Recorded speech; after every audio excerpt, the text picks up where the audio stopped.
Other lights are so pretty. Doing my first run, and I got tired of chasing the keys. You know, in the morning, every time it happens, our guys, they grab all the truck keys from the board, because they on the night before they park the trucks, like pickup trucks, they park them in front of gates. So normally there's we have two gates, one incoming, one, you know, the one that you used to leave. And so they use two of the three trucks to block the gates. And what happens is that they don't touch the Freightliner keys, because Freightliners, we park them, you know, they have their own little corners inside the yard. So they don't use them to block the gates. And so the keys are always there. But what the problem is that every day is different, right? So usually they alternate us. So if yesterday, for example, I was in a Freightliner in the morning, then chances are that today, this morning, I'll be in a pickup truck. And what happens is that, let's say I go see the dispatcher for the first run paperwork, and I always ask, okay, what am I driving? And they would say pickup truck, or the Freighty, or truck and trailer. Like when the guy said truck and trailer first time, I was confused. You know, I said tractor trailer? Like, we don't have any tractor trailers. He says no, truck, and like grab a pickup truck and hook up to the trailer with those awfully heavy ramps. And that usually happens when my Freightliner, the one I'm driving now, is in the shop, you know, like for oil change or some kind of issue. And that trailer allows us to deliver same things I deliver here, except you have to wrestle with those huge ramps in the back, and they're all manual. They're not spring loaded or automatic or anything like that. And there's no winch, which makes it very difficult in a weather like this to load let's say scissor lifts with their slick tires. Like, for example, now I loaded the zero turn, like a super small scissor lift, right? The one that can spin on one spot. That's why they call it zero turn. I loaded that one first because that's my second drop, and the first that I loaded on the edge of the bed is a 19-foot scissor lift, the one that can go 19 feet in the air, and that one didn't want to go on. And now the zero turn is blocking the winch, and it's too low to slide the hook of the winch under. So I just had to get creative, because I had to get that 19-footer on the bed somehow. So I managed that, and I used the winch. But imagine with that trailer, it's not possible. Like, look at this, it's so pretty. That's why I wanted to show you guys, like, you know, driving at night. Well, it's early morning, and what is this now, like 7:30, 7:45, I think. So I'm heading to Northwest Calgary. This is Country Hills Boulevard. I'm guessing I'm jumping on Shaganappi Trail to go north, and then jump on 201 Stony Trail. And so yeah, so that, what I'm trying to tell you is that, so I go to the dispatcher, and let's say he says, so what am I driving? Pickup truck. So he gives me the paperwork, and then I go out to the supervisor room where all the keys are, and of course there's nothing on the board, because some guy would take all the keys for pickup trucks just in case, because they don't know which one is blocking the gate, and they would, you know, go and prepare the gates to be open, stuff like that. And so I have no idea. Let's say I decided to drive truck one. Like, is truck one on the north side, or is it on the east side gate? You know, so you walk around 20 times around the building. So this morning I finally I said, that's it, I'm tired of doing that, chasing the keys. And so when I was coming in, and still in my, you know, normal clothes, we have to go into the supervisor room to clock in. There's a computer where you clock in, and that's where the keys are. And so I clocked in, and then I turn around to look at the board, Yes, all the keys are there. So I grabbed the Ford F-350 keys, and I grabbed my Freightliner keys, and I went into the dressing room. I changed into my work clothes, and then I went to see the dispatcher, and I showed him the keys, and I told him the story. I said, I got tired of chasing the keys each morning, so you tell me, what am I driving? Truck 1 or truck 4? So truck 1 is F-350, truck 4 is the Freightliner. And he says, the Freightliner. I said, cool. And then one of our workers comes over, Sergey, you have the keys to truck 1? I said, here. And he was mumbling something, not very happy, but so now he was chasing the keys. Like, somebody always have to chase the keys, you know. So that's my story of the morning, you know. We probably should get, like, all these guys, they have a radio. You know, I should probably, and the radios are, you know, these portable radios.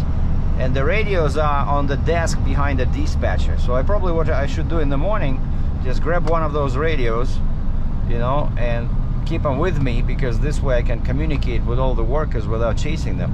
You know, like, check, who has keys to truck 1? Respond, or else, you know. So yeah, that's what I should do. Like, why are we walking in circles? Like, it's either me or another guy. Let's say I'm in a Freightliner, one of our other drivers, and we have 3 today. Monday we have 2, and Saturday we have 2. So today we have 3, and so one of the guys is always walking around the building. Okay, where's truck 1? Where's truck 3? Where's truck 2? Those are our pickup trucks, you know, they have the unit numbers. And so we're always chasing these freaking trucks in the morning. So yeah, that's gonna be my innovation.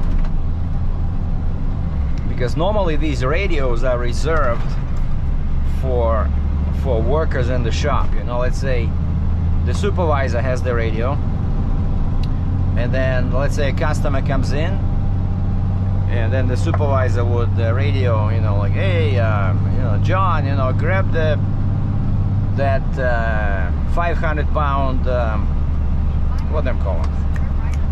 Like, grab this machine and bring it to the front, you know.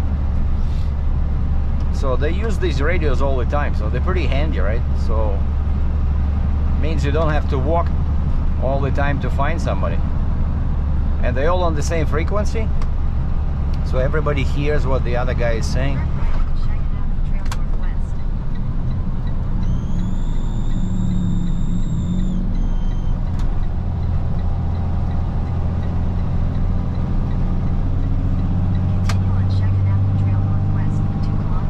Now we're leaving Country Hills Boulevard. We're taking Shaganappi Trail north towards 201. Yeah, yesterday there were a couple of nasty accidents, even though there was, like, in the morning we had maybe like 1 millimeter of snow, and yet there was a huge accident on Deerfoot Highway 2. There was I saw a pickup truck with the front all smashed in, and there was a tractor trailer parked. The front of that one was smashed in, and then there was a car, like a small SUV. So I'm not sure what happened there. Like, if the tractor trailer has a front smashed in, like, who did he hit?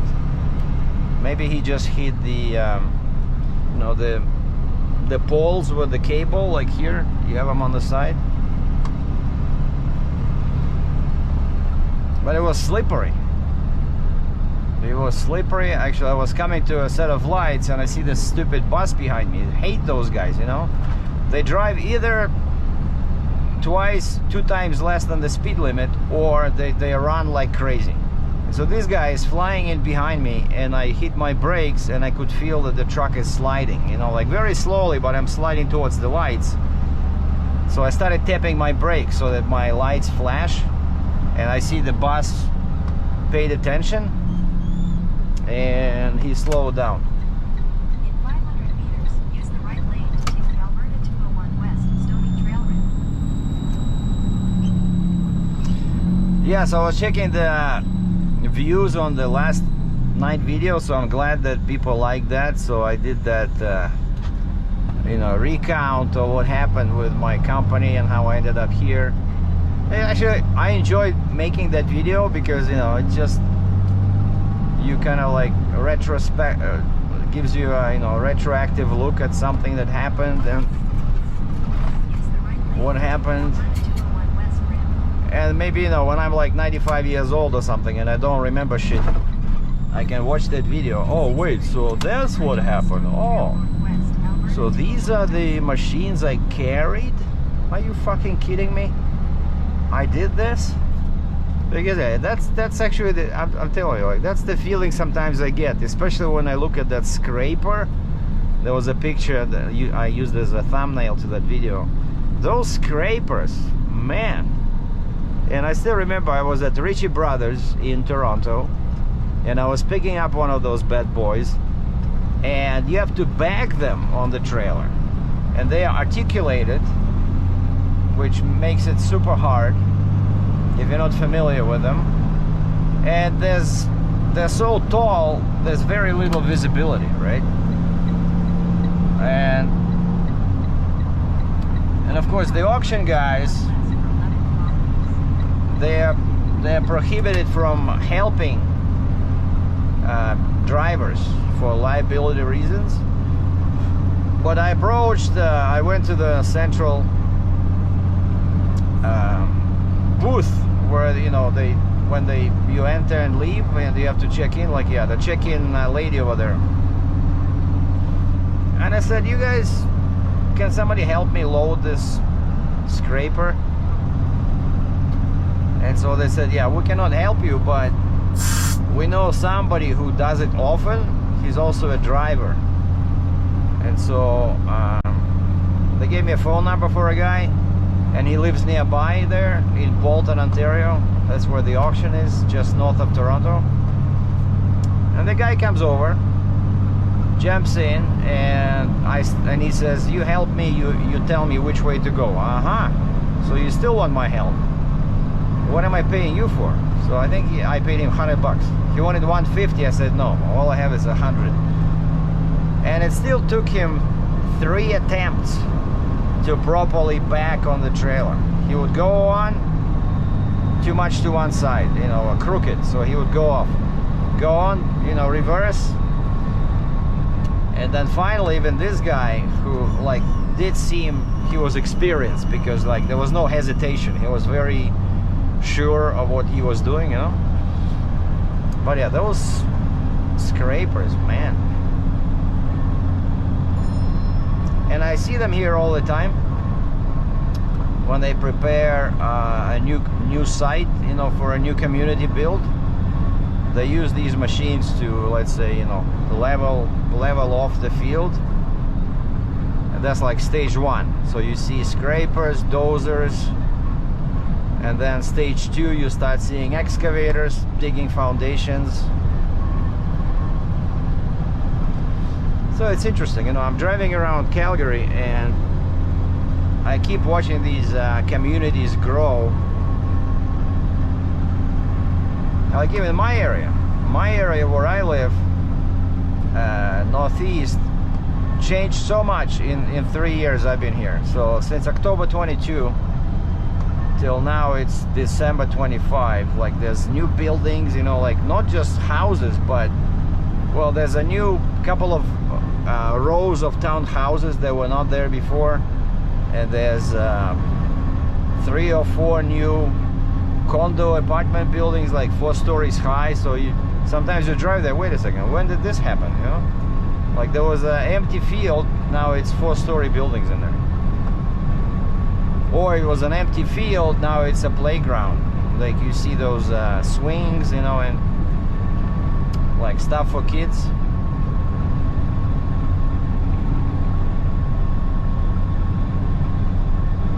Alright, somebody sent me a message. I assume it's my contact who I'm delivering the first scissor lift to.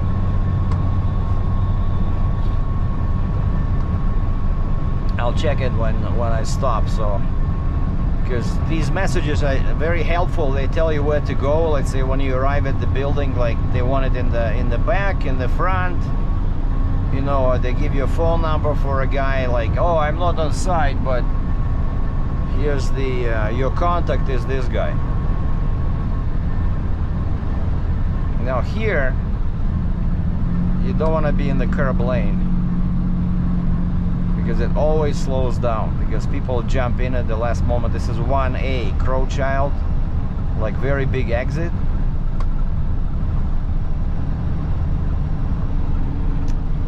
But see, now we're at like 75 kilometers an hour. So, and there's like a flow of, usually there's like much bigger flow of traffic here trying to exit. Because you can take this 1A either going southeast towards downtown, or you can go northwest to those rich areas where, you know, rich people live. And now I'm driving straight west.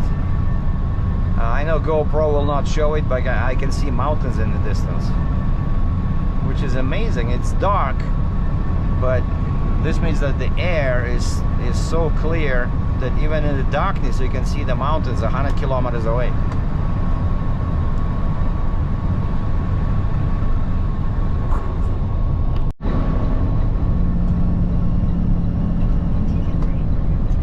This is my exit, Bow Trail. Some guy jumped in front of me at the last moment. Man, my mirrors are dirty. But today is warm, +2. And then Friday is gonna be -16 in the morning. Like, so that's definitely, like I mentioned before, you know, I'm not complaining, I'm just saying that's a fact that you have to take and you have to, you know, learn how to live with. Is that Calgary, great city, but because of those bad boys over there, the mountains and the wind that's coming from there, the temperature constantly changes, you know. Like it honestly, for some people who are sensitive, it can be bad, you know. If it's like +2, you know, 35 F today, and then it's -16 tomorrow, which is what, I don't know, 10 F. It's just a bit crazy. And then of course today it's all melting, right? Which means that tomorrow everything will be icy. So we're gonna see snow, we're gonna see accidents. Oh, and actually they were saying that that big accident I mentioned on Deerfoot with a tractor trailer and pickup truck and a SUV, somebody died. So it's not, no, it's not a joke. People actually die and get seriously injured, you know, in these accidents, like, you know, high speed, boom. So yesterday's somebody's life ended. Speaking about the end of life, today is December 4th, which is another sad anniversary, but it happened a long time ago. So right, so it's the birthday of my late father. But he was always, like, I remember it was always confusing, like December 4th and December 7th. Yeah, in all his paperwork actually say December 7th, but he was born on December 7th, 1933. But he was always, he never wanted to celebrate the birthday on 7th. He always insisted that he was born on the 4th, and I'm like, what the heck? Your paperwork says 7th. He says no, because this was a village, right? A small village near Moscow, like about, I don't know, 60-80 kilometers east of Moscow, Russia, where he was born and where he grew up, where he went to school. So basically it was a small, you know, small village, so they had their vegetable plot. It was like it was a house, right? So shut up. So they had their own vegetable plot, they had some hens, chickens, you know. So he grew up kind of like living on a small farm. So he was a super strong guy who could press a 32-kilo kettlebell 20 times with one arm, with one hand. So 32 kilos, that's about 74 pounds. I can pull one actually when I do bent row, you know. I can grab a 70-pound dumbbell or kettlebell And I surprised myself, you know, I can do bent row Then turn left. with one hand. Is it this one? And I can do like, I don't know, 6-8 times. Like my back is very strong because I constantly work with binders, right? So I tighten binders, so this movement where you pull towards yourself, it's very powerful. But if I try to do a press, you know, like overhead press, I guess my triceps are much weaker than my back and my biceps. Turn left, then turn right. But this guy was a monster. Like Next on his Wentworth Drive hand. Southwest. What do you 100 want? meters, turn left onto Wentworth Road Southwest. Okay, let me just focus here for a second. What the heck is going Turn on? left onto Wentworth Road Southwest, then turn right onto Wentworth Way Southwest. So are you saying I missed this? I was supposed to turn over there? Man, that's what happens when you talk too much, you know? Well, In 100 meters, turn right. screw you. I'm not turning right.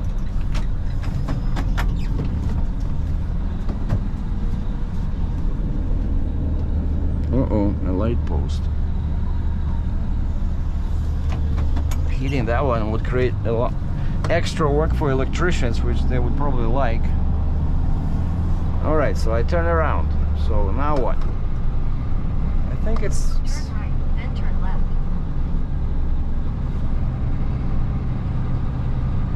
See, I couldn't have turned anyway because there's a divide in the middle. I think it's probably this one here.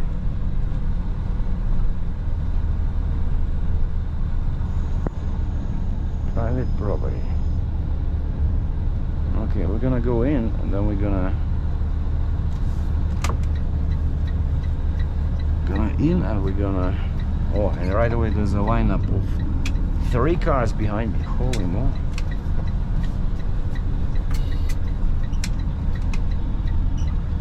Turn left, then turn right.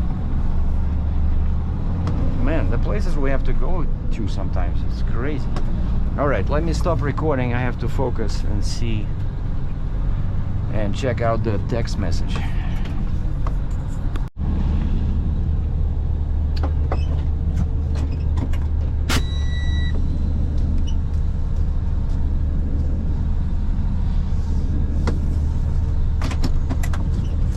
Yeah, this was a bit stressful.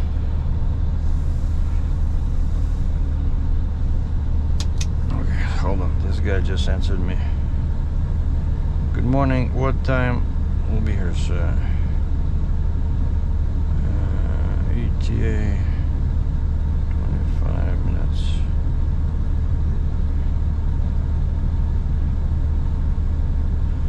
Yeah, going to north.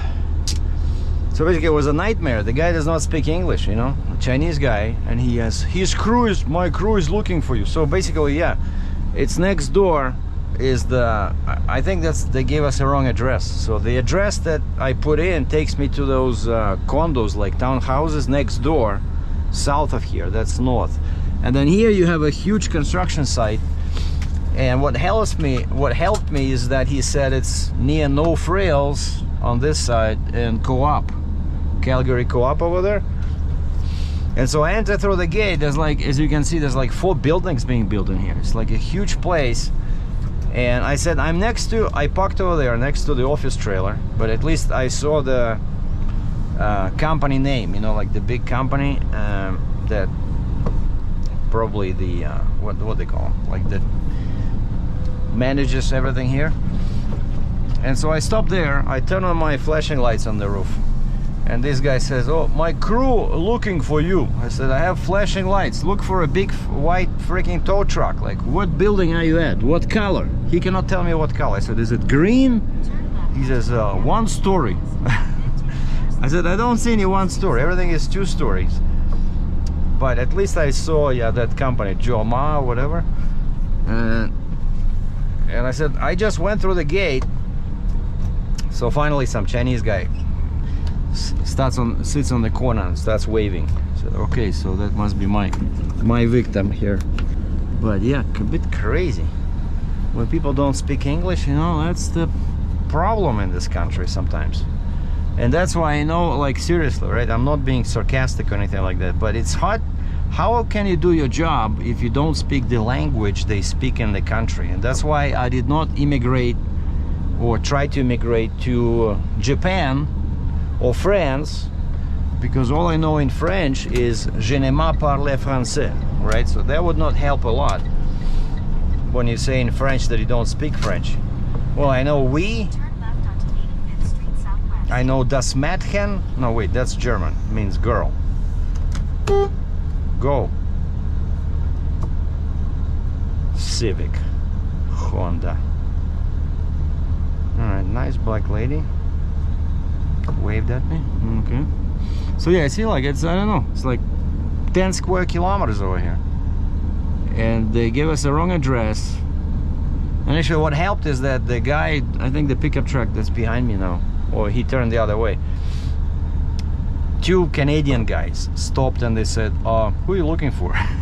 I said, so I showed them my clipboard. I said, this guy. He says, oh, and there's a guy waving at you. So it was that building over there in the far corner, south corner. So this is north, that's west.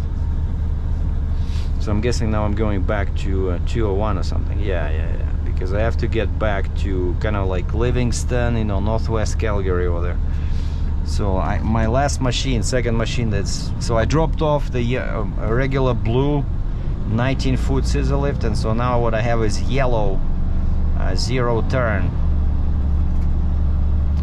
But yeah, man, it was so frustrating. I was shouting at the guy at one point, you know. I'm just asking him a simple question: what color is the building? Like, I'm serious. He cannot answer. He's not answering. One story. So the color is one story. Holy mackerel, man. You know what? The challenges of this job. Communication is the key. You know. And actually, that's why I don't know if you guys heard these stories, right? But they're true. The Trump administration passed a law that bans truck drivers who do not speak English from driving. Like, if you drive a commercial truck, a semi-truck, tractor trailer, you're supposed to understand simple questions, you know, like a cop comes over to you and they said, hey, do you know why I stopped you? So you should be able to tell them why he stopped you, right? If you say, I don't know, sir, they can grab you and take you out of the truck. Well, of course I'm kidding, but no, there was one comedian. I was listening to this, you know, stand-up comedy, and the guy was making fun of cops. And he says, a cop stops him and he says, do you know why I stopped you? And this guy, comedian, says, well, if you don't know, I'm not gonna tell you. If he has like an Alzheimer or something and he does not remember why he stopped me, why should I help him, you know? Oh man. Yeah, this is a funny delivery. But then I'm going to across Calgary to a totally different area, southeast. So now I'm kind of like in southwest. Now I'm going to northwest, and then I'm going to southeast to this donations place. Basically, they collect donations like clothes and food and stuff like that for sick people, and they needed to unload something or load something or whatever, so they rented a telehandler, and I delivered it, I think it was yesterday. So yeah, they said they're using it only for one day, and so now they're sending me to get that bad boy and bring it back to base so that another happy customer can rent it. Those actually rent for a lot of money, you know. I wish I would have something like that, you know, like some kind of machinery or equipment. It's so much better than renting a Dodge Durango, for example. But then, you know, they're not as easy to fix and maintain as regular cars, right? So you need to have some kind of access to a mechanic, because, you know, these scissor lifts, our guys in the shop, they have to check them out, make sure they go up and down, they drive, you know. Sometimes you have to change the tires or wheels because people wreck them.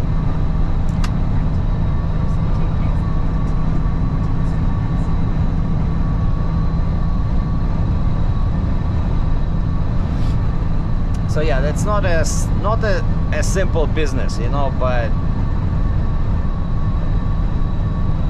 a very good business, you know, like steady. People come in all the time to rent something, you know, rent equipment, you know, a jackhammer, a tamper, a scissor lift, a small excavator, a skid steer, a telehandler.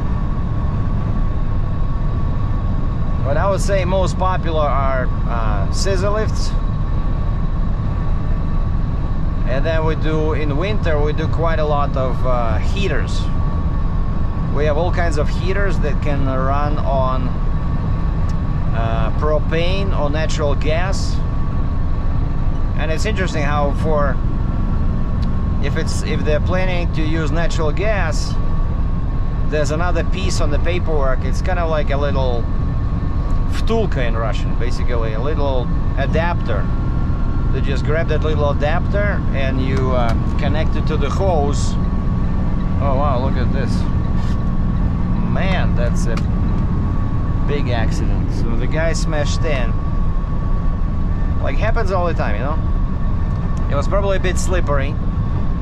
The guy is following too closely. The guy in the front hits the brakes. This guy is on his bumper, boom. A write-off. Who's happy? I'm not sure who's happy, but the insurance company probably is not happy. If it's a write-off, well, actually, wait. If it is his fault, I don't think he'll get any money. Maybe I'm mistaken. Depends on what kind of coverage he has. And of course, now we have a traffic jam 2 miles long.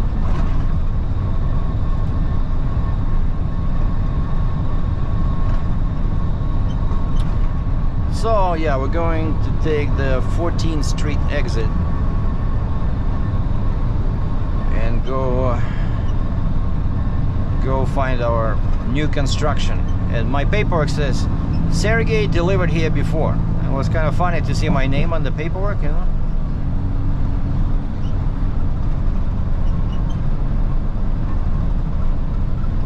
And this is the Bow River. Just a little bit of ice on the surface because we had some cold conditions a few days ago, right? But +1 now, okay. So 33F. What is this? 276 Kelvin. I like Kelvin, very simple. I think 0 is what is this? 0 Celsius is 275 Kelvin or 270. I have to look it up again.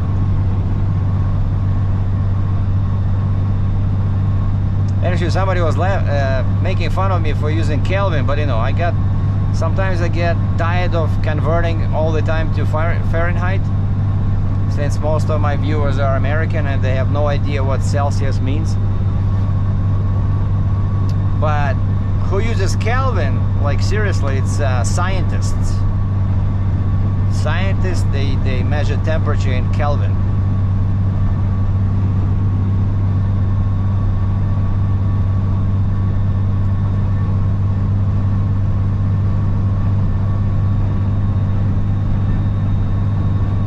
I missed the gym again on Tuesday. Definitely going today. Thursday. I'm feeling good. I have my boots, I have my gloves in the trunk of Durango. I have my fancy tank top t-shirt.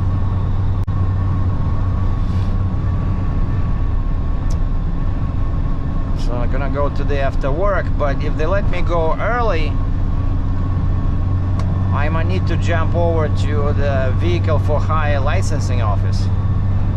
You know, the one that deals with Uber and Lyft. So my background check was expiring, and so I went online, paid $70, and they accepted my IDs. Like I had to upload the pictures of my driver's license next to my face. So last year they did not recognize it. No, 2 years ago. So I had to go in person to a police station. But this time they said it's okay, so here's your background check. So surprisingly, they didn't find any crimes I committed or any prison records. So I'm good to go. But now, Vehicle for Hire office says I have to show up in person and bring a copy of that background check summary. And the problem is they work 8 to 4:30. So I work 6:45 to 4 normally, but sometimes they let me go early. And so what I did is, instead of taking the time off like I did last year, basically last year I told my dispatcher, said, can I come in later? I need to stop by Vehicle for Hire licensing office. And instead of 6:45, I came at 9. So basically I lost 2 hours of pay. So I don't want to do that this year. And so I have all the paperwork in my Durango, so I'm just waiting. So the first 3 days, Monday, Tuesday, Wednesday, I finished late. Like yesterday I finished at 4, which is not enough time to drive down. Like that office is about, not too far, about just south of the airport, about 15 minutes from our office. But they close at 4:30, right? So I'm waiting. Hopefully today or tomorrow I'm gonna finish before 4, let's say 3:30, which would be perfect. So then I drive down there, it's 3:45. Even if there's a lineup, should be giving me enough time to file my background check before they close at 4:30. Otherwise I'm gonna lose my Uber and Lyft, and I really want to do it this December. Well, December 17th I have a rental customer on Turo taking my Durango. So she's taking it from 17th until January 4th, which means that during all the holidays I'll be Ubering in my Jeep Compass, that does not qualify as XL, but it has a much better gas economy than the Durango.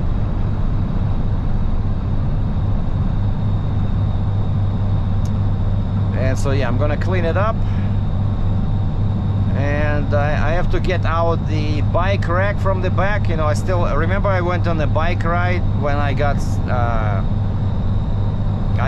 lost, couldn't find the continuation of the bike trail, and so I put that bike rack in the back of the Jeep, and it's still sitting there like 3 weeks later. Yeah, so I gotta get it out, put it back inside of my apartment.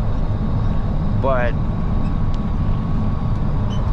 so that's my plan for today, Thursday, is to if they let me go early, I'm gonna rush over to the licensing office and deal with the Uber and Lyft paperwork, and then I'm gonna drive back north to my gym, do a quick workout, because yeah, it's been like a week and a half since I exercised last time, so I got lazy. And then gonna home, take a shower, do my protein shake, and probably try to do Uber, because it's Thursday. Usually the second part of the week is always better. Like Monday, Tuesdays, like I think I tried yesterday, I made 45 bucks. Yeah, I had like 3 passengers, made 45 bucks, no tips.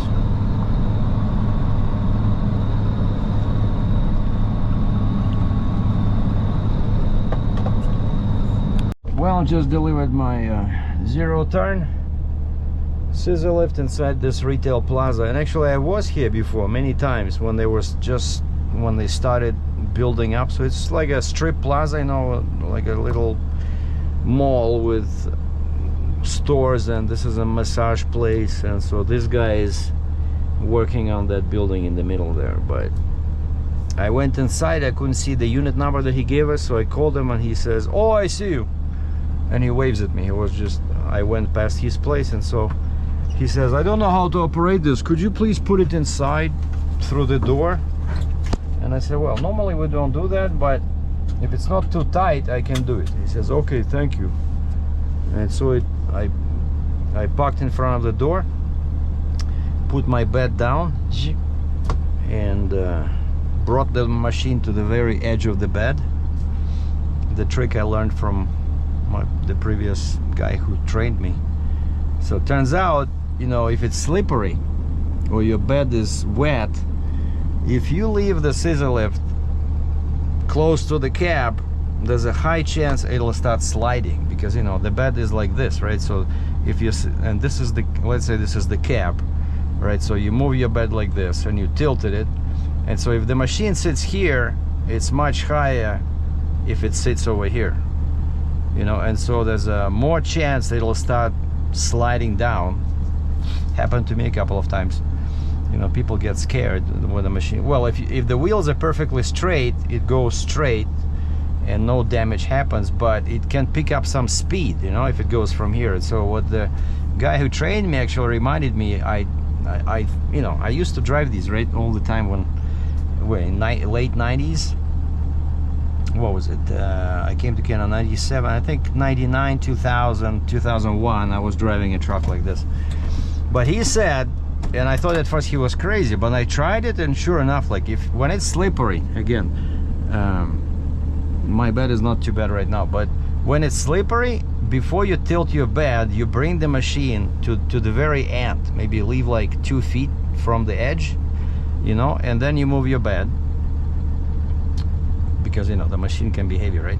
And then you move your bed, and then you tilted it, and so now the machine sits much lower than here, and it doesn't have enough time to start rolling, you know, so you just boom, put the bed slowly, and that's what I did with this zero turn. Sorry, I'm in neutral, turns out, and it didn't slide.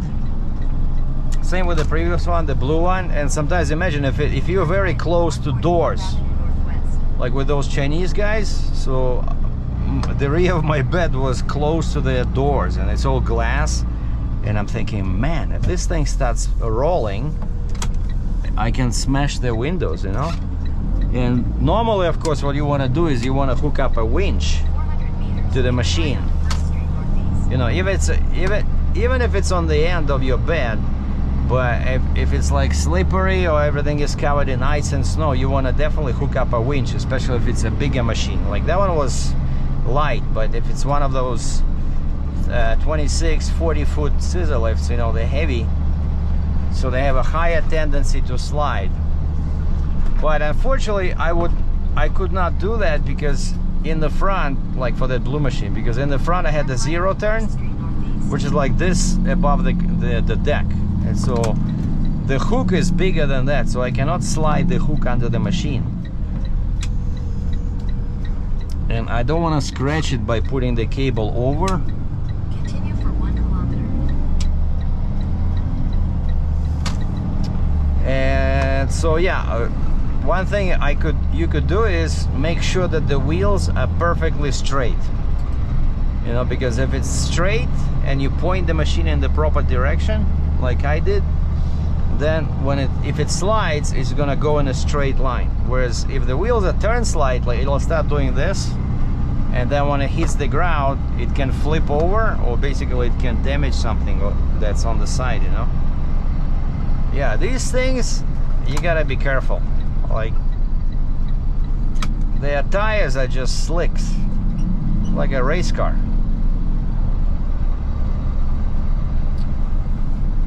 But for some reason, this zero turn yellow scissor lift has the same type of tires, 500 meters. Use the right lane to take the but for some reason it grabs the surface much better than the regular scissor lift. You know, even when it's slippery, I'm able to, like this morning when I was loading, I try to go forward, it was sliding, so I turn around and I back the machine on the bed. So just, you know, as long as it's just enough from the edge, then you can lift the bed and then you can move the machine to whenever you want, as long as the wheels are not on the ground, right, when the bed is like this. In 200 meters, use the right lane to take the Alberta 201 East. Crash ahead. Where's the crash? I'm gonna be stuck in Use the right lane to take the Alberta 201 East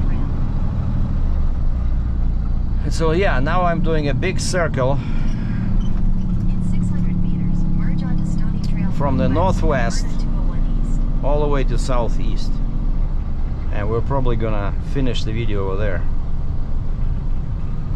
Okay, we have a fire truck, so probably the accident was there. Oh yeah, it's that one that I saw when near 16 Ave, I think. Is that one? Why is it talking about that accident when I'm going this way?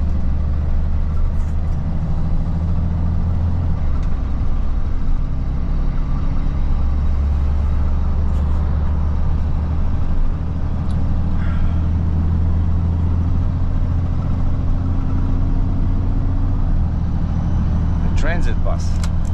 I'm telling you, I hate these guys. Continue on Alberta 201 East for 31 kilometers. Well, at least he's letting me go.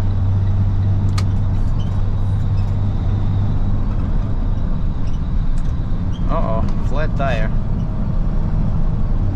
Left side. I don't know why I'm always noticing these things, but you know, I'm quite a few times I knock on somebody's window. I see like rear tire, flat. And the guy, of course, has no clue. So I'm gonna catch fire. Oh, there we go. That's the accident. A dump truck with a trailer.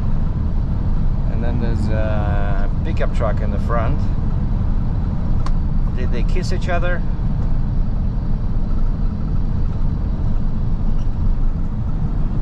Boom. How does that happen? A dump truck hit the pickup truck in the back.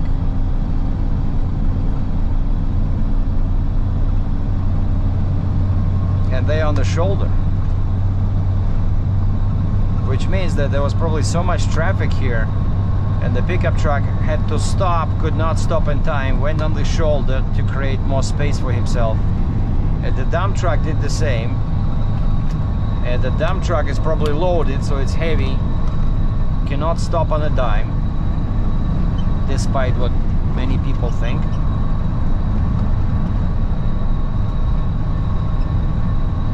And hit him.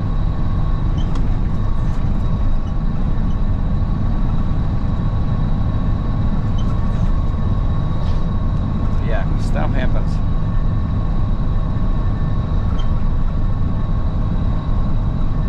Now we are approaching Deerfoot Trail. So if you go south, you end up in downtown Calgary. If you go north, you'll hit Airdrie, and then Red Deer, and eventually Edmonton. And then if you keep driving, you're gonna end up in Santa Claus House, somewhere near the North Pole. You probably don't want to do that. You don't want to upset the old man right before Christmas.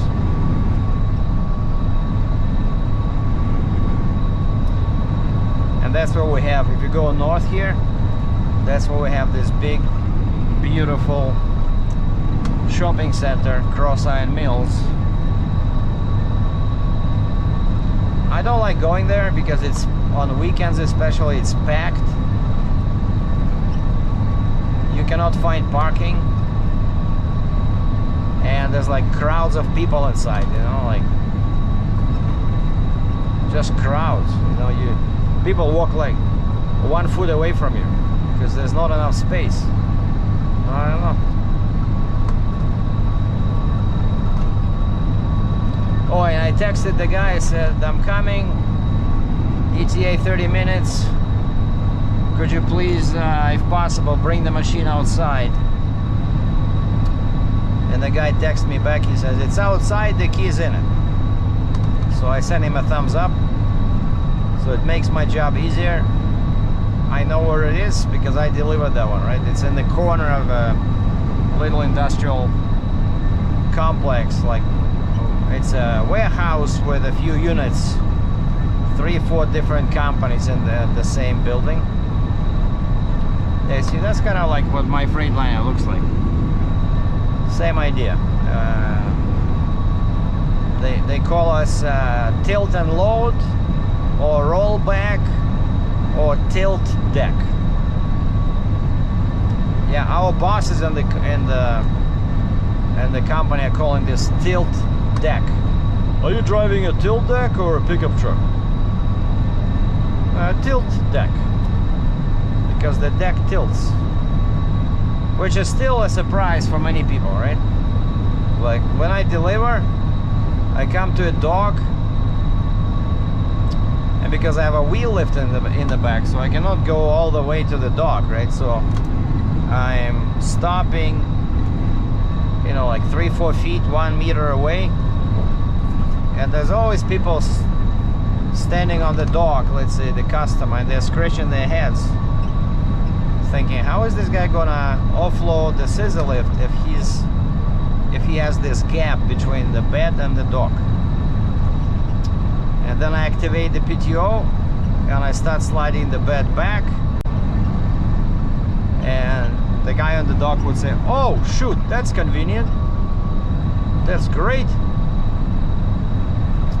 And I say sometimes, I said, this is a tow truck. You ever saw a 5-ton tow truck? So this is what it is. But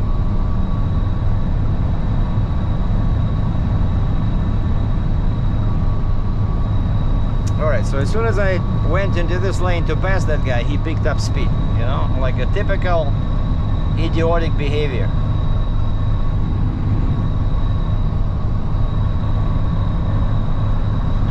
Which was really frustrating, you know, when I was driving a semi-truck.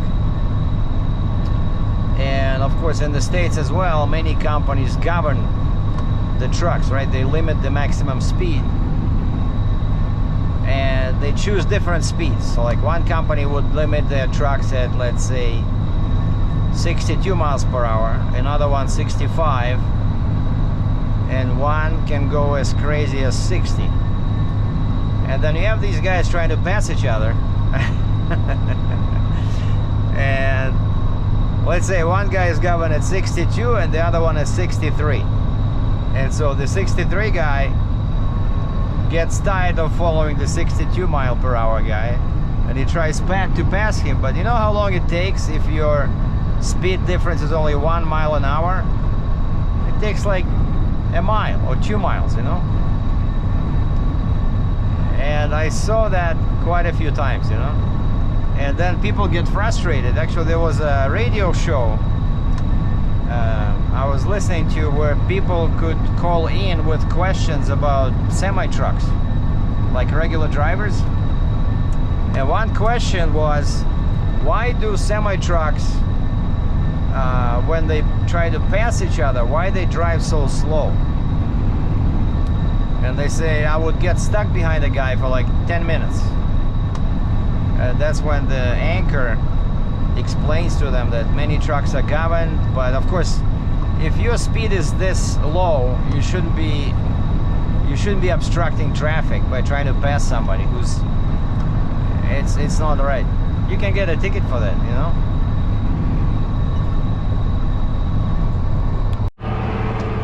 Well, my bed is down, or tilt deck. That's our machine over there. As promised, they put it outside, and I was able to see that the rear wheels are turned. So they use the, you know, this machine, you can switch, there's a little switch, and you can change the how it steers, either like a car with the front axle steering, or it can steer like this with the rear wheels following, or you can steer like this, you know.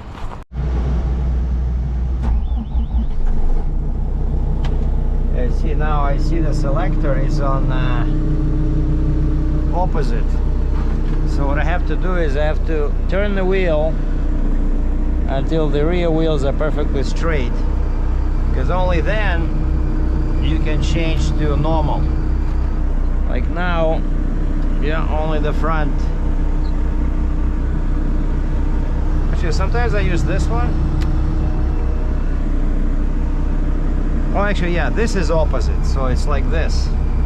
Gives you a super short radius. But it's tricky to use that when you're loading.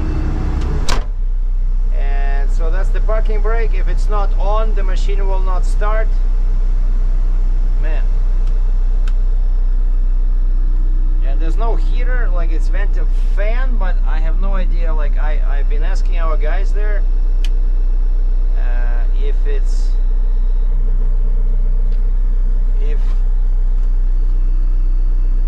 there's a heater or is it just a fan, and they all say it's like. And the trick on this one also is like, took me a while, you know, on most vehicles the way you adjust your seat, it's in the middle, right? Or if it's electric, it'll be on this side, but here there's a lever on the right side under the seat, and to adjust this there's a lever here on the left. See, like this one, so you can adjust this, but it's not telescopic, it just tilts. But you know, if you know these two little tricks, that already makes your life much easier. You see, this is up, down, then if you go like this, it extends. If you go left, it goes back, and this little button tilts your forks down, up. See? So if you go like this, it just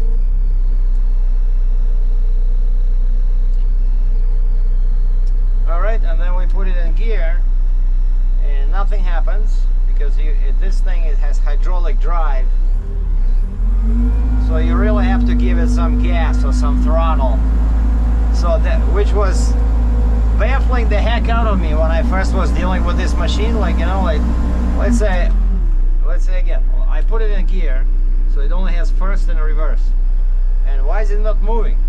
I push gas and it takes a couple of seconds, and then eventually it starts moving. And once, if you remember, I think I did a video about this, I loaded the machine facing the cab, and a rock flew over the cab and smashed this expensive window on the ceiling. And from that moment on, they told us to load them backwards, which of course is a bit tricky. But when you do it 2-3 times a week, it becomes like a second nature.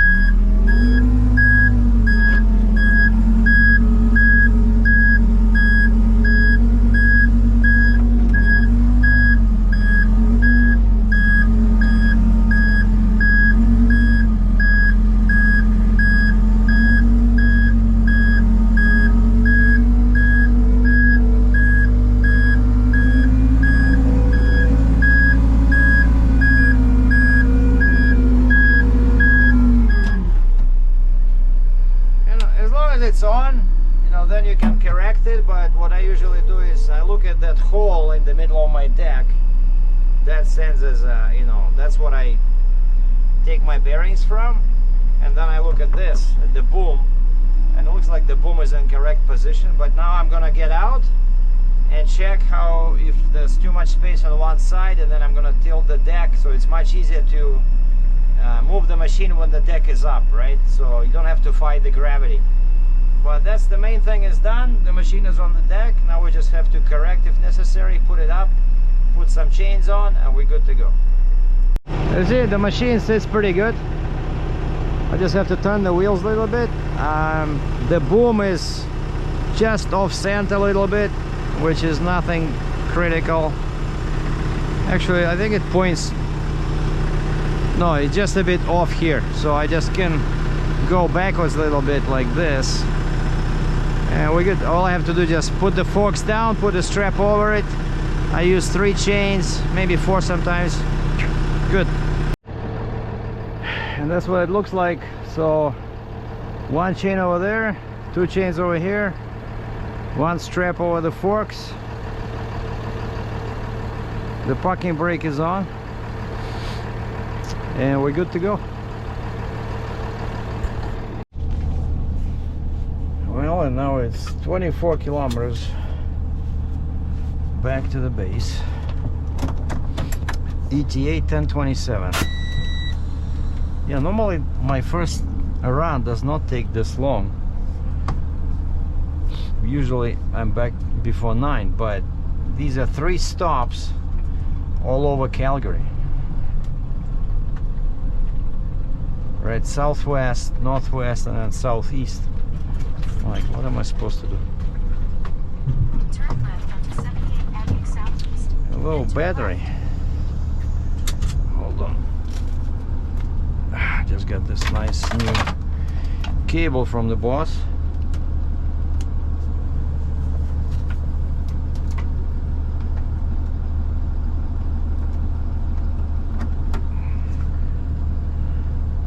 Is it charging? Yeah. All right. I cleaned up the mirrors a little bit with snow. Oh, see? When I'm jumping like this, I know right away I forgot to put the air back in the back in the suspension. I always forget it. And so yeah, it starts jumping like that, but then in a second the air gets in, it stops jumping.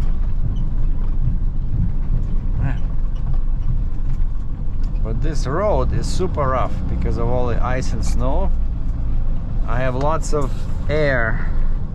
Well, I hope I'm not sitting too high so that you guys cannot see the road. But I had to put more air into my seat because I was jumping up and down, Turn left onto 40th Street Southeast. and the seat was bottoming out.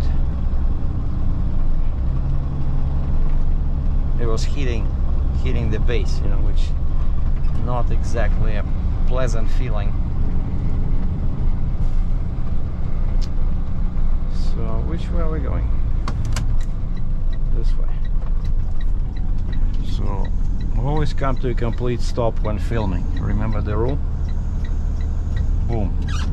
Stop.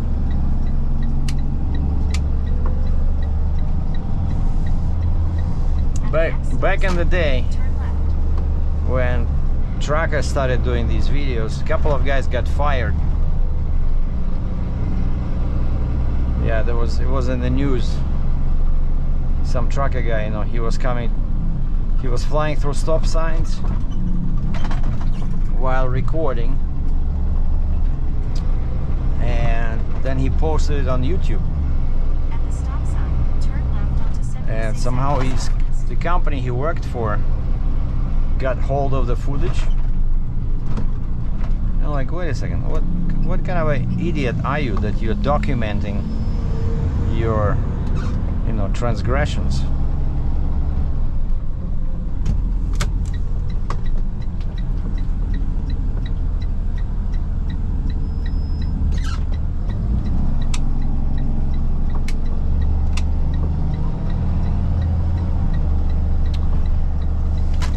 Cuervo, what is that?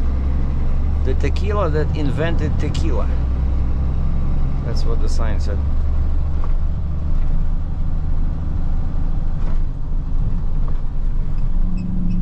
Oh wow, check out this Peterbilt on the left. So tri-drive, Milo Trail Southeast. and he has a tri-axle trailer, one of those oil field trailers. Yeah, and he has a winch. So these guys can winch something up on a trailer. Man, the roads are so bumpy over here because there was a Kitco, you know, that construction company Kitco. Left 2 lanes. I was loading this right next to the Kitco yard. And of course they have all kinds of super heavy machines in there. And I saw a bunch of RGN trailers and trucks. So I'm thinking it's probably because of those guys and many others that haul heavy equipment here. So the roads are so bumpy.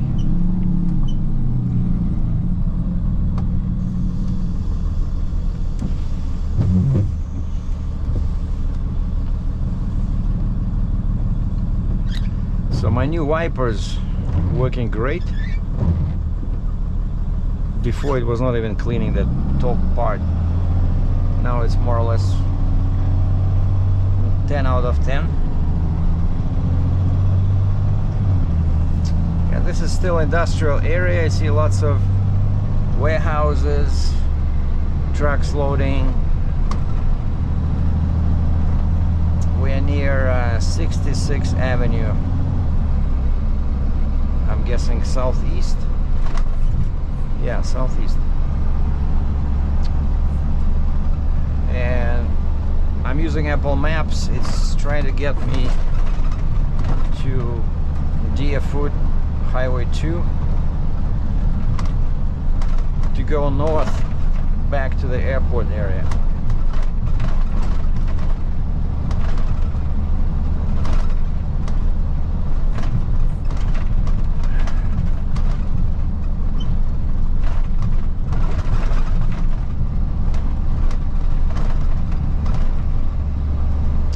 So by the time I offload, it'll probably be time for lunch, but I'm gonna load the second run and tell my dispatch I'll do a lunch break on the way to my next stop after this, because it's still too early. By the time I get to the yard, it's gonna be 10:30. I need 11. And I feel like sushi today. It's been a while since I had one, so I'm gonna go to a sushi place and grab me some salmon rolls, because I'm going to the gym today, so I need to load up on some good protein.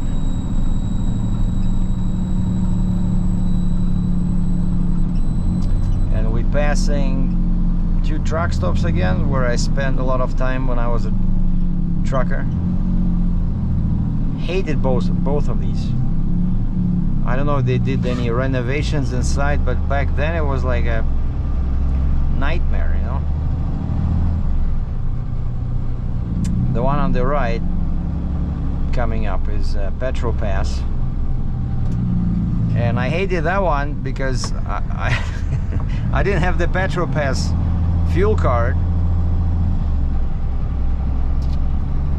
But I stopped there because sometimes there's nowhere else to stop, you know. And so you cannot buy fuel because they don't take cash. And after hours, well, this one is okay. This one is like a full size truck stop, so they always open. You can go there at 2 a.m.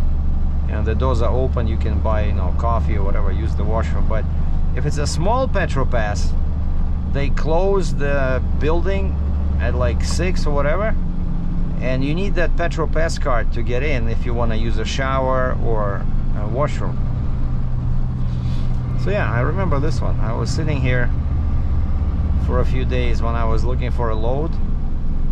Let's say I deliver something to Calgary when I was, you know, under my own authority, and then I'm sitting and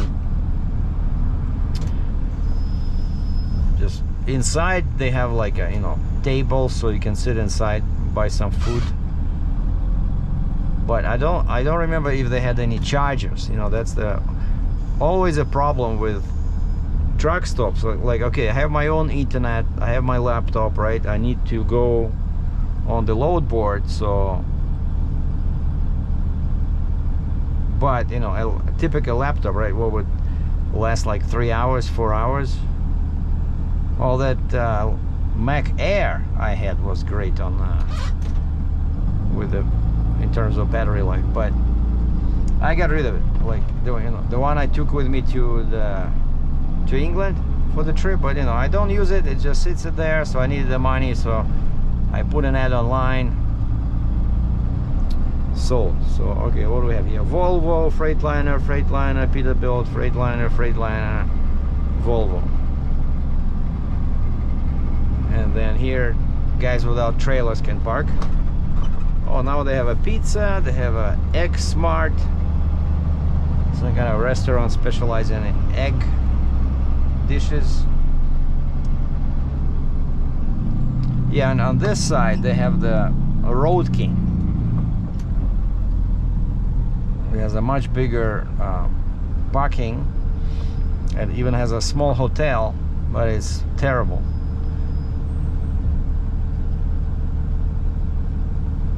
And the building inside, if I remember, yeah, it also has a restaurant and some showers, but it's like a maze. I never liked this too. Like, it's much better to go further down to the Flying J. I think it's next exit south, couple of exits.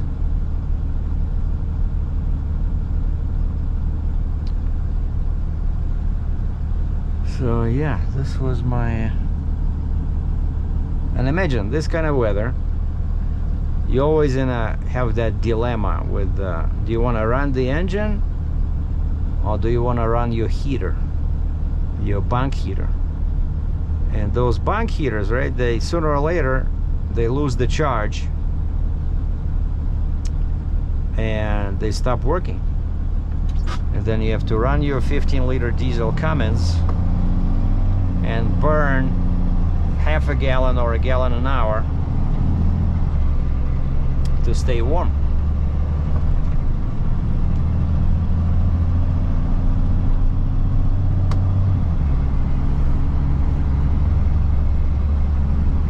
Yeah, lots of trucks at the Road King. Diesel is $1.55. Holy moly. Gas is $1.16 per liter. That's expensive for diesel. Like, you can go to a smaller regular gas station or petrol station, and diesel would be like $1.40 per liter. Use the middle 3 lanes to merge onto Highway 2 North. All right, so we made it to the ramp for Highway 2. So now there's gonna be a fight, because this lane ends in about 100 meters. Everybody goes in there trying to pass these, so there's 3 lanes joining Highway 2 going north. So this lane ends next after like 500 meters, and this one becomes lane number 4 on Deerfoot, and it exits in about 1 kilometer at the zoo, I think. Yeah, so you have to get out of that. So all these 3 lanes, you have to get out of them, which is another smart traffic solution in Calgary, and I see so many of them. Okay, lane 1 ends in 200 meters. All right, so now we have the tow truck eager to merge in my lane. Okay, we have the dump truck leaving here, so now that's it, this lane is gone. Now we can do this, we can make this guy. So now this lane ends some 200 or 300 meters. We'll be careful and make our way over here. Yeah, that's the yellow sign. Lane ends 200 meters. And now we have to go this way, which is empty. And I can stay in this lane all the way to my destination. Except there's gonna be a lot of traffic entering and exiting, so it's better to be in that lane, but we'll see if I can move over, because this guy is doing 75 kilometers an hour.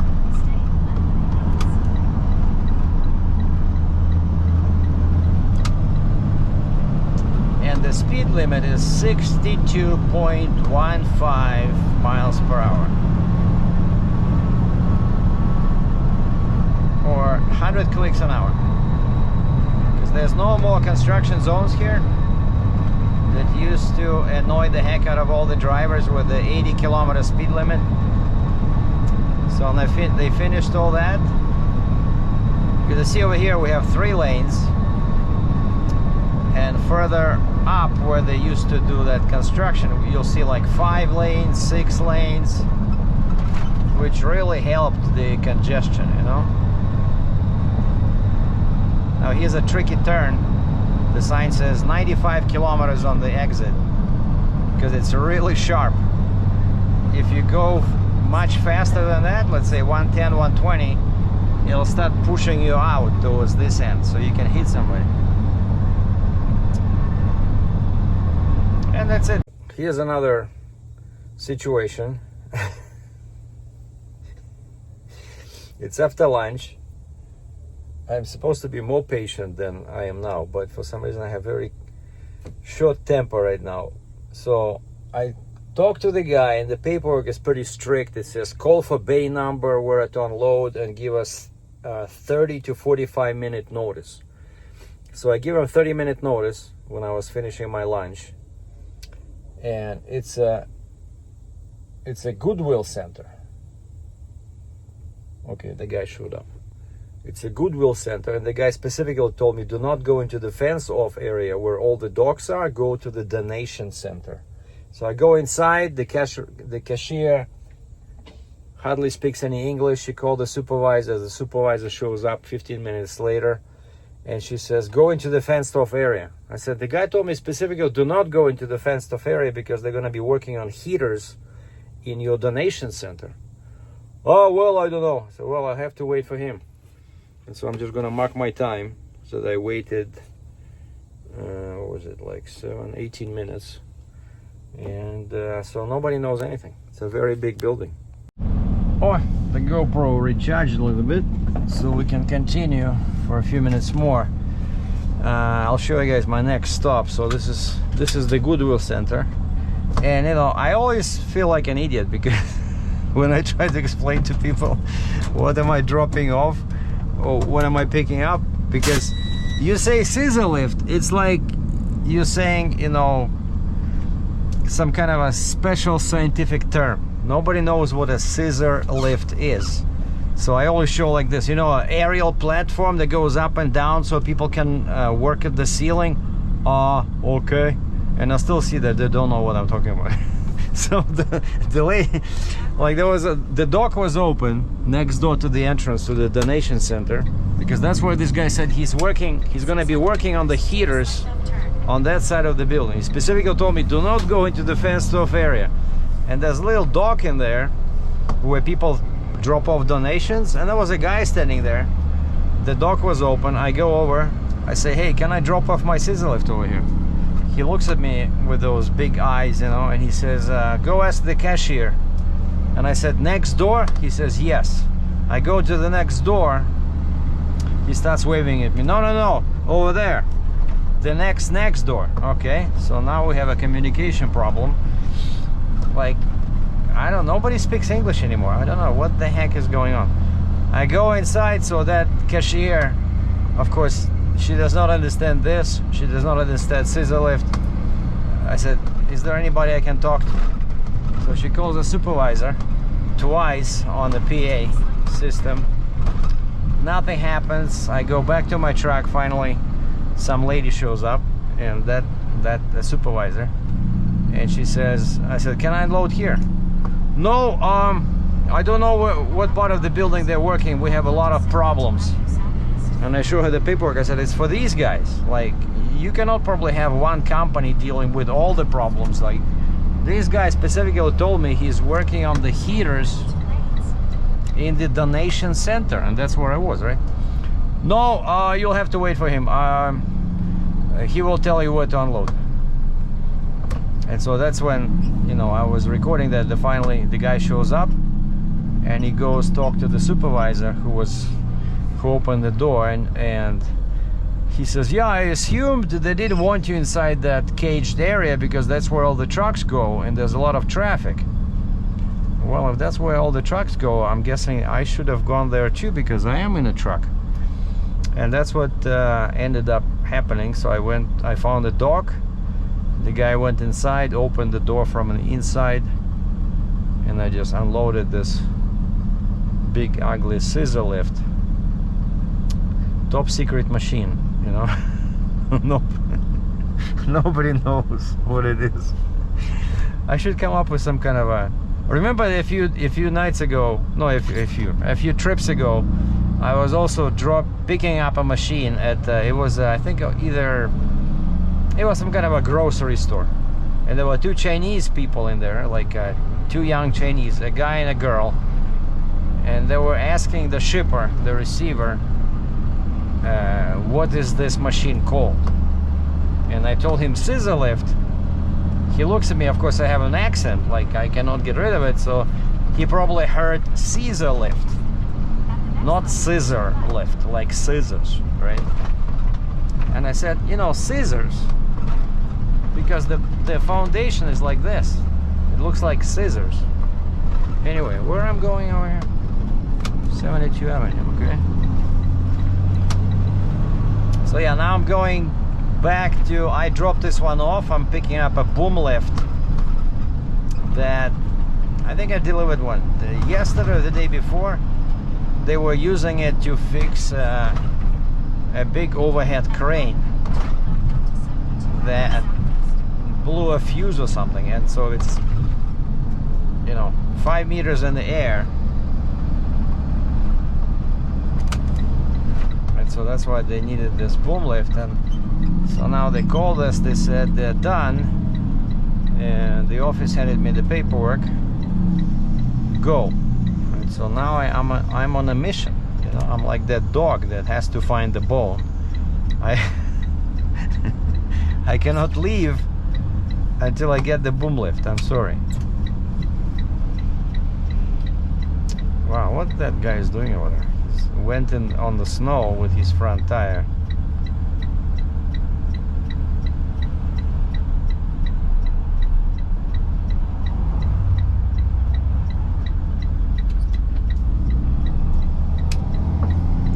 All right, we made it.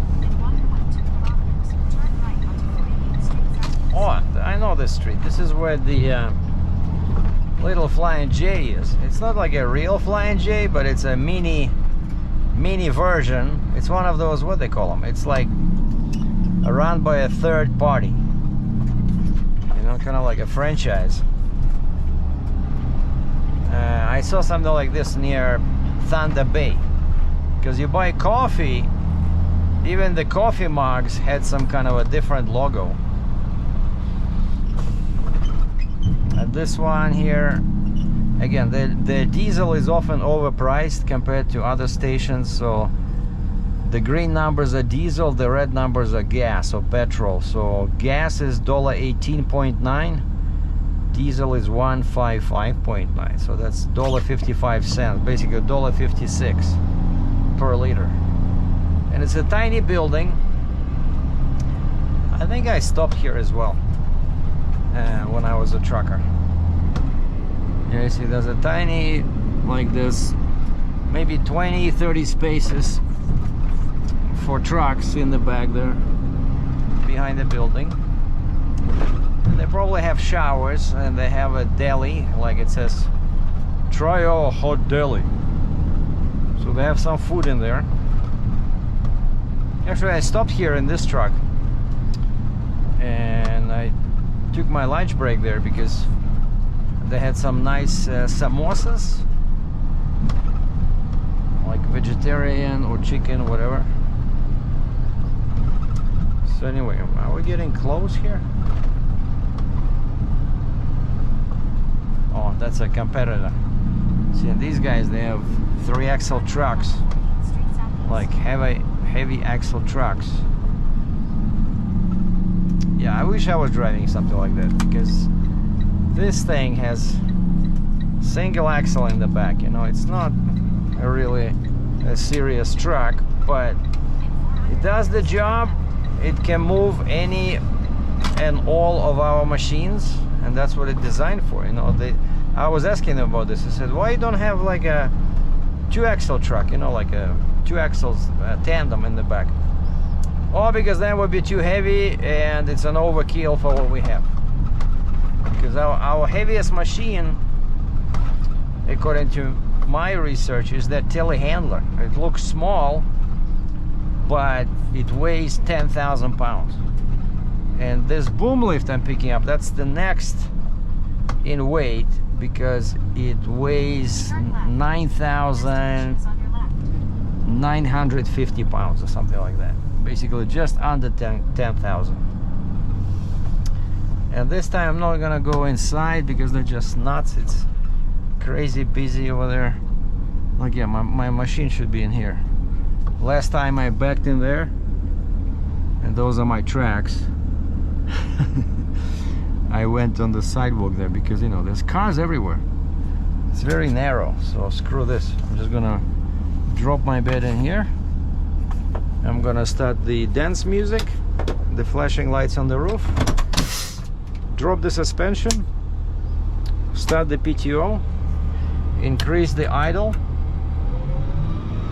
and now start my four-way flashers, push the green button to power the remote, and push this secret button over here to move the bed backwards.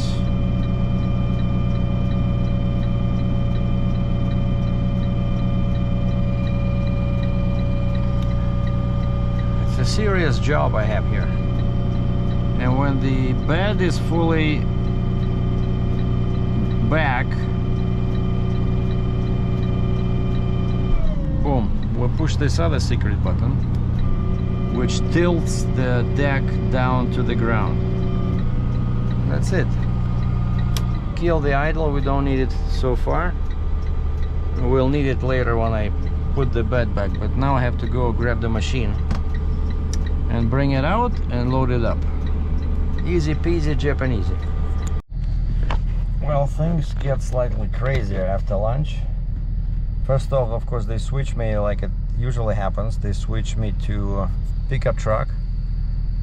I'm in my favorite, so my favorite is a Ram 3500 because it has cruise control and exhaust brake. My second favorite is F350 Unit 1 because I feel very important when I drive Unit 1. And so they gave me an interesting task to pick up a generator, a 15 kilowatt generator, tow behind, and take it midtown, 10 kilometers away. And then they said, oh, and one more thing, go see the manager, pick up a tire, a brand new tire, take it to Jiffy Lube and grab the key to the truck, the other truck that I saw here before. One of our trucks was sitting in the parking lot with at this retail plaza with a flat tire. And so they got a new tire and they said take the tire to the place, and the truck with a completely flat tire is like 10 meters away. And I said, what do you want me to do, like leave them the key? And they said, no, we want you to drive the truck to the place. I said, won't the tire come off completely off the rim? They said, we're not sure. And so I grabbed that tire, like very fancy off-road expensive tire, and like, man. And they use off-road tires on all our pickup trucks, and they're actually not that good. I almost got stuck a couple of times in the mud last spring. But anyway, so very fancy, nice tire, like the tread, you know, like off-road. That's what they're using. A really cool looking, like I think it's either 20 or 22 inches, like, but it's huge, not very heavy. So I threw it in the back of my pickup truck, and I have the generator. So drove to the Jiffy Lube, knock on the door, and I said, guys, I have the, you had to talk with our manager, I have the tire in the back, so what do you want me to do? You want me to drop it off here, or you want me to go put it in the back of that truck that has a flat tire and then bring the truck back? They said, yeah, bring the truck back. Okay, I drop off the tire, one of the kids grabbed the tire, and I took the keys and I went and I drove very slowly that truck with a flat tire, completely flat, like, because you know you can damage the rim, right? And so I drove super slow, put the truck in the bay, and I sent the message to the manager who gave me the tire. I said the truck is in the shop, they're working on it now.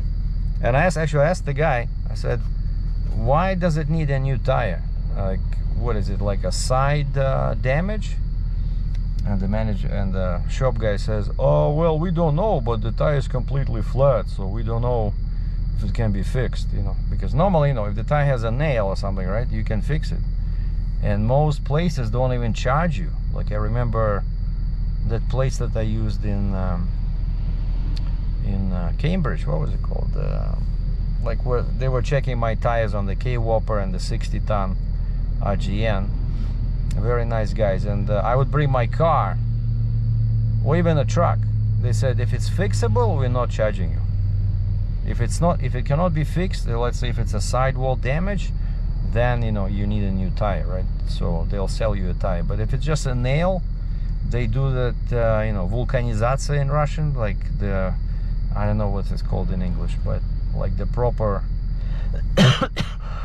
basically the tire becomes one piece again. The hole is not there. They melt the rubber or whatever the process is, right? So vulcanization, but in Russian vulcanizация. Not a piece of rubber thrown in, but it's completely melted and becomes one with the tire. That's what I'm talking about.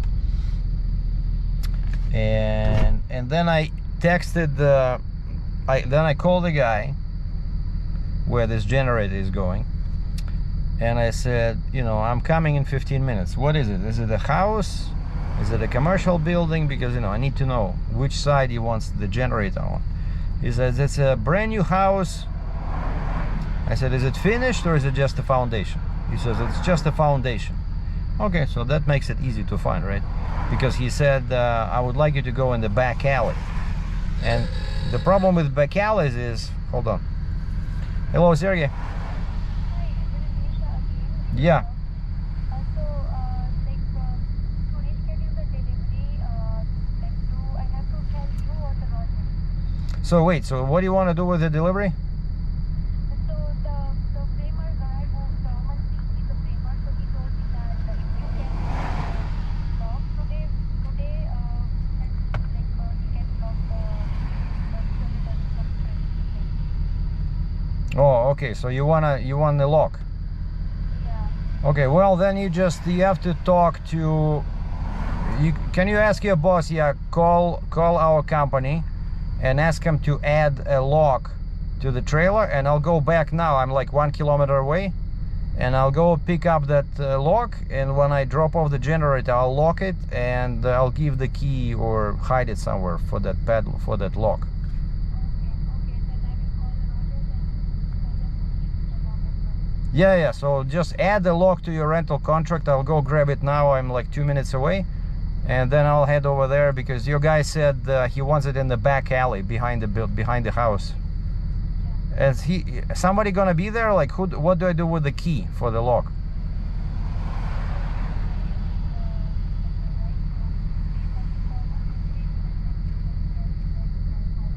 Oh, I see. Okay, sounds good. All right, so yeah, please call the company, and I'll go back now and pick up the lock. Okay. Thank you. Yeah, bye. All right, so I'm going back. I told her about this because and so she calls me and she says, after I was just about to leave, and she says, there's nobody gonna be there.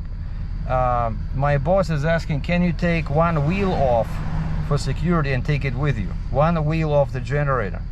I said, are you joking? First off, you'd have to jerk up the generator to take the wheel off, and then you need to have the tools, right? And then you have to leave the generator on something, otherwise without the wheel it'll fall over, right? So I said, no, we cannot do that. But I said, you have an option of renting a lock which locks the hitch. That's what a lot of people do, And so she called me back. She says, yeah, we can do the hitch. And so I said, call the company and ask them to add that lock to the contract. And so I said, I'll go back now and pick it up. And so that's what I'm doing. Instead of delivering, I'm going back to the yard and talk to my boss, the dispatcher, and pick up the lock. Because yeah, these are expensive and sometimes they get stolen. And then I told them, I said, it's your responsibility. We give you a window that it's delivered 12 to 4:30, and somebody must be there. If not, and it gets stolen, unfortunately it's your responsibility. And these are, they're not exactly cheap. Well, we might still have a little bit of battery life left. So last episode, there's a house over there with missing walls and missing a roof. So I just delivered the generator. The guy says, go in the back alley, put it somewhere on the side, inside the fence. I go there, there's like a hole 2 meters deep, and there's lumber on both sides, super narrow access. Like, how do I drop it like that, Like, and the hole is small enough so that only the generator can go in. it'll be like sitting at a 50-degree angle. I tried, I flipped around, tried from the driver's side, backing into that hole. I said no, I cannot do it. So I came here, I said, can I leave it in the front? That's the generator. He says, yeah. I said, I'll put it inside the fence. He says, yeah, sure. I come here, there's lumber everywhere. Like, I cannot drive like that. Like, I can walk, but there's lumber. I cannot back this thing over the lumber, right? And so I park it like that. I see that all the lumber is either on that side or on this side, so that you cannot block the sidewalk, right? Because people will complain. And so I parked it like that. I locked it because I went back to the office and got the lock. So I locked the hitch and hid it inside. Went inside and hid both keys, the hitch and from the main key from the generator, and the distribution box. I put inside At the next light, the house, and I took a bunch of pictures where they are and send it to the guy. Why are we going straight? Screw this. I should go. Well, there's buses. Why am I going?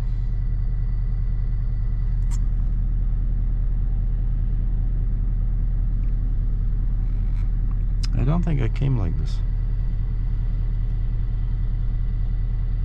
But it wants me to go straight.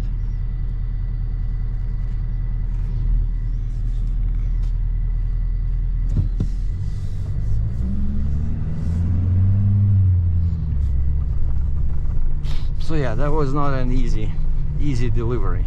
But yeah, with these generators, it's always something, like usually, yeah, they wanted to put it inside the fence when it's a house, right? And usually there's a sidewalk and there's other cars parked, like, because guys are working. But here there's nothing I could do. Like, it's either I hit those bundles of lumber on both sides in the back, from the back alley, a narrow hole like this, like seriously. Or he wants me to move that lumber in the front, all those timbers. I'm not gonna do that. But basically, yeah, we tell them the time, right? We say, okay, 12 to 4:30. That's your delivery window. So you have to be there, or you have to have somebody that can be there.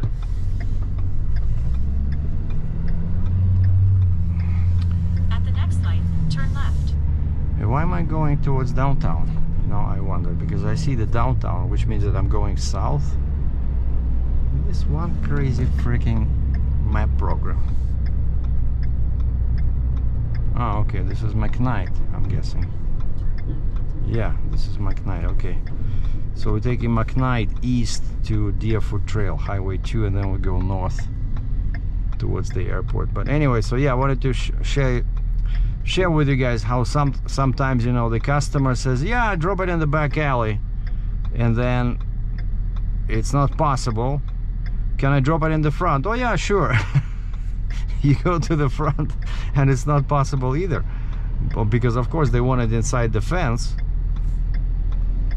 But basically, yeah, it's not our problem that they rent something and then there's no, we tell them the time when it's going to be delivered, and then nobody's there to receive. And that's why I took like 6 pictures. I took a picture of the place where I hid the key inside the house. I took the picture of the generator, front, rear, so that you can see the unit number. In case it gets stolen, I have a picture next to, and you can see the house in the background. And I took a picture of the lock on the hitch to prove that I locked it, which makes it pretty hard to steal unless you can come with a forklift or like telehandler. And of course you can pick it up with some forks and put it on the truck, like, yeah. Or if you have like a truck with a small crane, that would make it super easy too, right? So you can just, there's an eye on the top of the generator, like one eye, so you can just hook it up like this. 2 minutes. But if you don't, like, it's not that easy, right? Like, not many crooks have cranes and telehandlers, but that's a super useful piece of equipment, you know, in winter, because it can provide electricity, which can provide heat, it can power your power tools, you know, everything. The generator is the difference between cold and uninhabitable space and warm and nice. So anyway, that's it. Sorry, it's gonna be like a 2-hour long video again. All right, and we're at Esso and Petro. The prices started going up again. $21.5 over there and $21.9 over here. So Esso is 4 cents. Actually, wait, it's the same. I just cannot see the full number 9. So it's 129.9, because I was thinking, what's the point of having different pricing? Oh, and there's Shell on the other side. Same price, 121.9. So that's what we are at. But probably if you go south, it's gonna be better. But anyway, so this is the end of the day. My ETA to the yard is 3:37 p.m. So probably it's gonna be my last run, unless they ask me to preload something either on the Freightliner or on the pickup truck for tomorrow, because that's what we sometimes do, because then you can leave the yard first thing in the morning, right? So, you know, deliver quickly, and that saves time. But depends, you know, I think next couple of days is going to be very cold, and so that also is a factor, because sometimes you know, if you preload, that means the truck will be outside, because we can put one truck inside the shop. Yeah, we can put one truck inside the shop, inside the wash bay, if we have something, you know, like a telehandler or an excavator on the deck. We just put it inside so the equipment stays warm, and they can, if it's a scissor lift, they can plug it in, make sure that it's fully charged by the morning, you know. So yeah, it's a very well thought out system. But yeah, usually if I'm there after 3, see, that's again another thing I like about the management, is that they're human, you know, they're not robots. They don't want you to deal with this, with traffic jam and rush hour, but also, yeah, because they don't want to pay overtime, right? Because they might, if I'm stuck in the traffic somewhere for 2 hours because they send me downtown at 4:30 p.m., it's their dime, right? They're paying time and a half, you know. And so it makes financial sense, and it also makes sense from the human point of view. You know, they don't want the driver to sit in the traffic jam when he can be home, you know, drinking beer, or worse, some herbal tea. So yeah, I don't expect any rides after this, unless it's something super short. And yeah, and that's why I like this company, I'm telling you. Last thing I wanted to show you guys. This is what our locker room looks like. Each guy has his own little Sergey. And these are the uniforms that you can get for free. And they give you like 2 or 3. Basically it's like a coveralls, you know, like this. So I think I'm gonna start doing this in the spring, but